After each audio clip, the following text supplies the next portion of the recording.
Keributan yang terjadi antara mantan atlet MMA Rudy Golden Boy dengan dua pemuda di minimarket daerah Tangerang berakhir damai.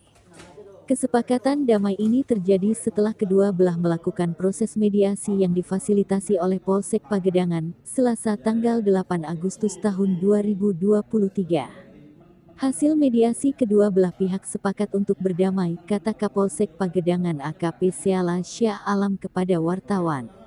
Meski Rudy dan kedua pemuda itu sepakat berdamai, namun polisi tetap melakukan proses penyelidikan.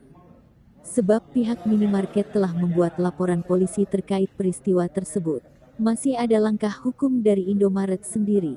Mengapa demikian, Indomaret juga jadi korban, ucap Syala. Yang pasti pihak Indomaret itu juga ada kena pukul dari kedua belah pihak karena di saat yang bersangkutan melerai kedua belah pihak itu malah yang bersangkutan terkena kontak fisik dari kedua belah pihak, sambungnya.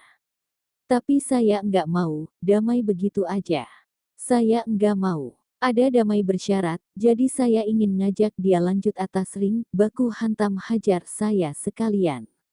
Jadi 1 lawan 2. Mereka menyanggupi, tutur atlet MMA Rudy Agustian alias Rudy Golden Boy.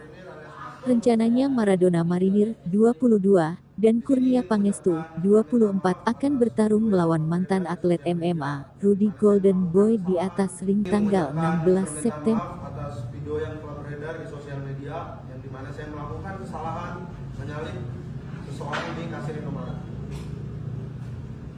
Ya, saya juga minta maaf atas kejadian yang sempat ramai viral sekarang, yang sempat babak-babak gitu.